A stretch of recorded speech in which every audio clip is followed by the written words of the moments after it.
Hi everyone. In last class we had done properties of determinants and expansion of determinants. Now in today class we will be doing questions based on properties of determinant. I mean to say we have to do exercise 4.2. Clear? Exercise 4.2 from question 1 to 5 we have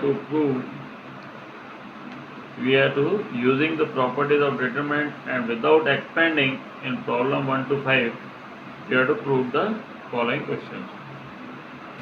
Clear? तो first question जो है वो determinant X Y Z A B C X plus A Y plus B and Z plus C इसको equal to 0 prove करना है. आप questions जो chapter PDF भेजा है उसमें देख लीजिएगा. तो मैंने कॉलम 1 और कॉलम 2 दोनों को ऐड किया. C1 tense to C1 plus C2 तो यहाँ पे आया x plus A Y plus B और ये Z plus C. A B C X plus A Y plus B Z plus C. तो अब देख रहे हैं कि कॉलम 1 और column 3 are both identical. So the value of determinant is equal to 0. Clear? अब क्वेश्चन 2 में भी इक्वल टू 0 प्रूव करना है. मैं आपको ये हिंट दे रहा हूँ इसका. अगर मैं तीनों रो R1 plus R2 plus R3 तीनों ऐड कर दूँ तो यहाँ पे अगर मैं तीनों को ऐड करता हूँ तो A से A कट जाता, B से B कट जाता, C से C कट जाता, 0 आ जाएगा. तो तीनों फर्स्ट रो के अंदर तीनों 0 आ जाएंगे तो यह डिटरमिनेंट पूरा 0 हो जाएगा. क्लियर? तो सेकंड क्वेश्चन आपका होमवर्क है. थर्ड क्वेश्चन इसमें भी मैं आपको हिंट दे रहा हूँ. अगर मैं 7 को 9 से मल्टीप्लाई करूँ और 65 में से माइनस करूँ तो ये 2 आ जाता है. तो सिमिलरली अगर मैं कॉलम थर्ड पे ये ऑपरेशन लगाऊँ C3 माइनस 9C2 तो मेरा यहाँ पे जो है 2, 3 और 5 आ जाएगा और ये C1 और C3 दोनों आइडेंटिकल हो जाएगा. अगेन आ जाएगा आंसर इसका 0. फोर्थ क्वेश्चन तो अपन करते हैं. इसको भी इक्वल टू 0 प्रूव करना है. LHS है 1 1 1 BC CA AB फिर है A into B plus C, B into C plus A और C into A plus B. Clear? तो मैंने क्या किया, ये अपन देख रहे हैं. देखो इधर देखिएगा. अगर मैं इस ब्रैकेट को खोलता हूँ इसको तो ए बी और ए सी आता है. ये ऐड करता हूँ बी सी तो A B B C C ए बन जाता है. सिमिलरली इसमें भी बन जाएगा, इसमें भी बन जाएगा. तो C3 के ऊपर मैंने ऑपरेशन किया C3 प्लस C2 तो पहला कॉलम तो एज इट इज, दूसरा कॉलम एज इट इज. तो थर्ड कॉलम चेंज हो गए A B plus B C plus C A B plus B C plus C A और A B plus B C plus C हो गया. तो third column में से मैंने A B plus B C plus C A common लिया तो A B plus B C plus C A बाहर आ गया. यहाँ first column 1 1 1, second column B C C A B और थर्ड कॉलम अगेन 1 1 1. तो अब अपन देख रहे हैं कि फर्स्ट कॉलम और थर्ड कॉलम दोनों आइडेंटिकल है तो डिटरमिनेंट का वैल्यू 0 हो जाएगा. तो means A B plus B C plus C A into 0 that is equal to 0 that is equal to RHS. ठीक है? अब क्वेश्चन फिफ्थ जो है वो काफ़ी बार एग्जाम में पूछा जा चुका है, इम्पोर्टेंट भी है तो अच्छी तरह से देखिएगा. ये डिटरमिनेंट है B plus C, C plus A plus B, Q plus R plus P plus Q, R plus Z plus X plus Y. इसको अपन को प्रूव करना है 2 into determinant A P X B Q Y and C R Z. अब इस तरह के question से प्रॉपर्टी यूज करने के लिए है तो अपन को यहाँ पे जो है, मैं तो एक एलिमेंट के ऊपर फोकस करता हूँ।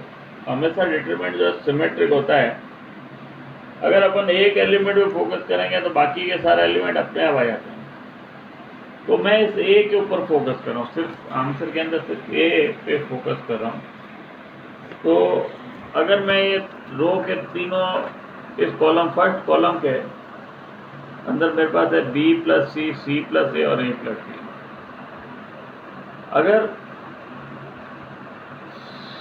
सेकेंड रो और थर्ड रो के सी प्लस ए और ए प्लस बी को ऐड करूँ और फर्स्ट रो में से मैं माइनस कर दूँ तो बी प्लस सी कट जाएगा, सॉरी बी प्लस सी कट जाएगा और माइनस का 2a आ जाएगा।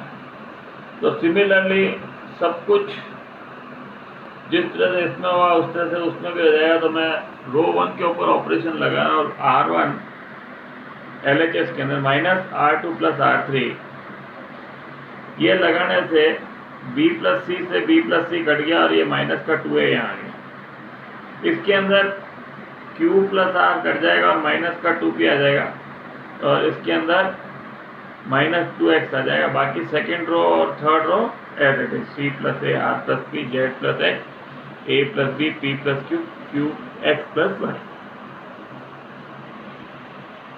फर्स्ट रो में से -2 मैंने कॉमन ले लिया तो मेरा डिटरमिनेंट हो गया A P X C plus A R plus P Z plus X A plus B P plus Q और एक्स प्लस एक्स। अगर मैं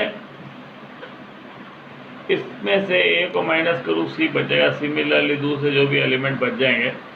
तो R2 के अंदर मैंने ऑपरेशन किया R2 माइनस R1 और R3 पे ऑपरेशन किया R3 माइनस R1। तो मेरे पास ये डिटरमिनेंट आया -2 A P X C R Z और बी क्यू वाई। क्लियर? तो अब अपना करीब करीब क्वेश्चन हो गया। एक माइनस का फर्क है और रो का चेंज करना है। तो R2 इंटरचेंज मैंने R3 किया तो ये हो गया माइनस से माइनस प्लस हो गया और ये A P X B Q Y और C R Z that is equal to R H S. Clear? ये अपनी राइट हैंड साइड आ गई।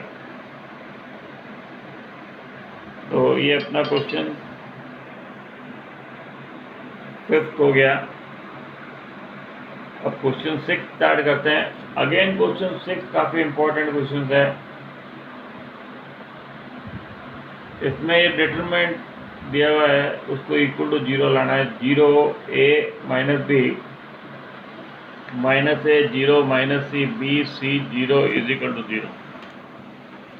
तो लेट मैंने इस डिटरमिनेंट को पूरे को डिटरमिनेंट ए के रूप में मान लिया।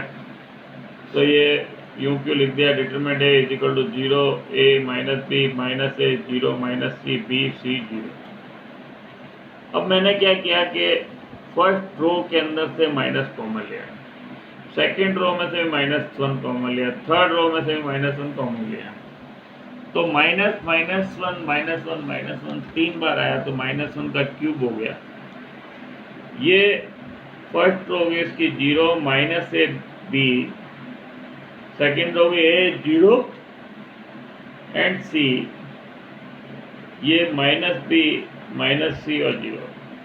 अब मैं क्वेश्चंस को और इस डिटरमिनेंट को कंपेयर करता हूँ, क्वेश्चन को और इस डिटरमिनेंट को कंपेयर करता हूँ। तो ये दोनों अगर आपस में कंपेयर करते हैं ऐसा लग रहा है कि ये दोनों एक दूसरे के ट्रांसपोज। तो ये आ गया -1 का क्यूब माइनस और ये हो गया determinant A dash. We know that एक प्रॉपर्टी थी, if we interchange rows to column, value of determinant remain unchanged, means determinant a equal to determinant a dash। तो ये माइनस डिटरमिनेंट ए डैश की जगह मैंने माइनस डिटरमिनेंट ए लिख दिया। इसको इधर ले गया तो determinant A plus determinant A equal to 0 हो गया। तो means 2 determinant A equal to 0 हो गया। Implied determinant A equal to 0, तो ये अपना क्वेश्चन प्रूव हो गया। क्लियर? तो अब अपन क्वेश्चन 7 करते हैं। क्वेश्चन 7 है minus A square determinant minus A square A B A C B A minus B square B C C A C B and minus C square. इसको अपन को प्रूव करना है 4a square B square C square. तो अगर मैं पहली रो के अंदर देखता हूँ तो मुझे a कॉमन आ रहा है, दूसरी रो में देखता हूँ तो b कॉमन आ रहा है, तीसरी रो में देखता हूँ तो मुझे c कॉमन नजर आ रहा है। तो मैंने a लेफ्ट हैंड साइड में से a b c कॉमन ले लिया r1 r2 और r3 में से। तो a b c मेरा यहाँ पे बाहर आ गया। यहाँ पे बचा first row minus A B and C, second row में बचा A minus B C, third row में बचा ए बी एंड माइनस सी।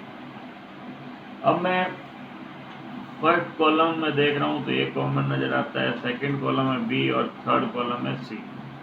तो मैंने फर्स्ट ए बी सी और कॉमन ले लिया, फर्स्ट ए को कॉमन लिया फर्स्ट कॉलम से, बी को कॉमन लिया सेकंड कॉलम से और सी से कॉमन लिया थर्ड कॉलम से। तो अब मेरे पास में ये जो बाहर ए बी सी बता और हो गया ए square B square C square, और यहाँ पे बचा मेरा minus one one one one minus one one one one minus one. तो अब मैं इसको डिटरमिनेंट हमेशा ध्यान रखिएगा कि जब तक किसी रो में या किसी कॉलम में 2 जीरो न बने तो आपको डिटरमिनेंट खोलना नहीं है, पूरे नंबर आंसर के लिख लेंगे। सॉरी, अगर डिटरमिनेंट में हमेशा ध्यान रखिएगा कि अगर किसी भी रो या किसी भी कॉलम में 2 जीरो बना के डिटरमिनेंट खोलना है हमेशा लास्ट स्टेज में, नहीं तो आंसर के अंदर नंबर थोड़े बहुत कट जाएंगे। तो इसलिए अब मैंने इस डिटरमिनेंट में R2 के ऊपर ऑपरेशन किया R2 प्लस R1, R3 पे ऑपरेशन किया R3 प्लस R1। तो R1 तो मेरा एज इट इज रह गया माइनस वन वन वन, ये दोनों आपस में प्लस होके 0 आ गया, ये दोनों प्लस होके 0 आ गया, ये दोनों प्लस होके यहाँ 2 आ गया। फिर R3 के ऑपरेशन किया R3 प्लस R1, तो 1 और माइनस वन प्लस होके यहाँ 0 आ गया, 1 और 1 प्लस होके यहाँ 2 आ गया, 1 और माइनस वन प्लस होके 0 हो गया। अब मैं अगर डिटरमिनेंट एक्सपेंड करता हूँ तो A square B square C square it is minus one, ये 0 माइनस 4, तो 0 माइनस 4, तो minus 4 into minus one is 4, तो answer is 4 A square B square C square. तो ये अपनी RHS आ गई प्रूफ है। अब 8 क्वेश्चन जो है उसके 2 पार्ट हैं। देखो अभी तक जो क्वेश्चंस थे वो अलग थे, अब जो क्वेश्चंस आएंगे वो अलग आएंगे। तो अब अपना जो मेन काम जो क्वेश्चंस के अंदर ये होगा कि कोई भी एक रो या कोई भी एक कॉलम में 3 1 बना देना और फिर बाकी के 2 1 को 0 बना के डिटरमिनेंट को एक्सपेंड करना, कॉमन लेना वगैरह जो भी है कर करा के अपन उसको लास्ट में एक्सपेंड कर देंगे। ठीक है, तो 8 क्वेश्चन में दोनों ही क्वेश्चन में 1 1 1 है ऑलरेडी। तो 8 क्वेश्चन का सेकंड पार्ट की फर्स्ट रो के अंदर 1 1 1 है,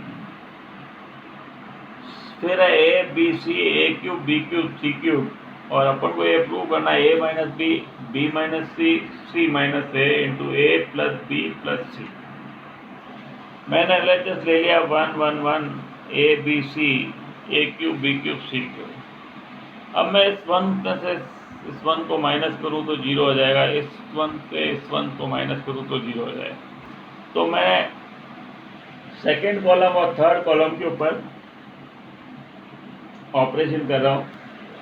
C2 पे गया C2 माइनस C1 और C3 पे गया C3 माइनस C1। तो C1 तो मेरा as it is 1 A C2 पे 1 माइनस 1 0 हो गया, यहाँ B माइनस A हो गया और ये B cube minus A cube हो गया। फिर C3 माइनस C1 किया तो 1 माइनस 1 0 हो गया, ये C माइनस A हो गया, ये C cube minus A cube हो गया। अब मैंने इसी को वापस लिख रहा हूँ। फर्स्ट कॉलम मेरा हो गया 1 a cube, second column 0 b minus A. अब मैंने b cube minus A cube की आइडेंटिटी लगाई है।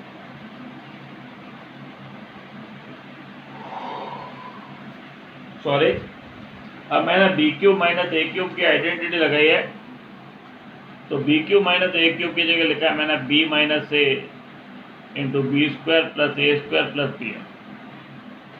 और इसी तरह से थर्ड कॉलम में 0 C minus A C cube minus A cube की आइडेंटिटी लगाया सी minus A C square plus A square plus सी है। अब मैंने सेकंड कॉलम और थर्ड कॉलम में से बी माइनस सेकेंड कॉलम में से बी माइनस ए कॉमन लिया, थर्ड कॉलम में से सी माइनस ए कॉमन लिया, तो मेरा अब जो डिटरमिनेंट बचा है बी माइनस ए और सी माइनस ए बाहर आ गया। डिटरमिनेंट बचा 1 A cube first column, second column में 0 1 B square A square plus B A, third column में 0 1 C square plus A square plus C A. अब मेरे यहाँ 2 0 ऑलरेडी बने हुए हैं, तो मैं डिटरमिनेंट एक्सपेंड कर देता हूँ।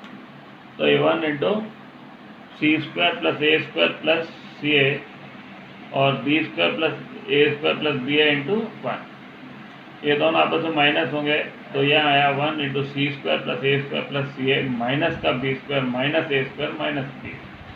ठीक है, ए स्क्वायर से ए स्क्वायर कैंसिल हो गया। ठीक, तो अब मैंने ये बी माइनस ए था उसमें से माइनस कॉमन लिया, तो ये मेरा ए माइनस बी बन गया। C minus A as it is. अब मैंने इधर से देखो, इधर ये सी स्क्वायर और बी स्क्वायर है, C square minus B square के अंदर आइडेंटिटी लगा दी C minus B C plus B, और ये सी ए और बी ए में से ए कॉमन लिया तो सी माइनस बी बन गया। अब इन दोनों में सी माइनस बी मैंने बाहर कॉमन निकाल लिया, तो ये minus A minus B B C minus A and C minus B, ये सी प्लस बी और ये प्लस का ए बन। अब मैंने सी माइनस बी में से माइनस कॉमन लिया, तो ये माइनस इंटू माइनस प्लस हो गया, और मेरा आंसर आ गया ए minus B minus C minus ए प्लस बी प्लस सी। क्लियर? तो ये क्वेश्चन 8 अपना कंप्लीट हो गया। बाकी ये क्वेश्चन अपन अगली क्लास में करेंगे, तो आप भी आगे ट्राई करिए। 9th क्वेश्चन छोड़ के 10th और 11th क्वेश्चन आप ट्राई कर सकते हो। कोशिश करना, अगर हो जाए तो अच्छी बात है, नहीं तो फिर अगली क्लास में अपन करेंगे। Thanks, have a nice day.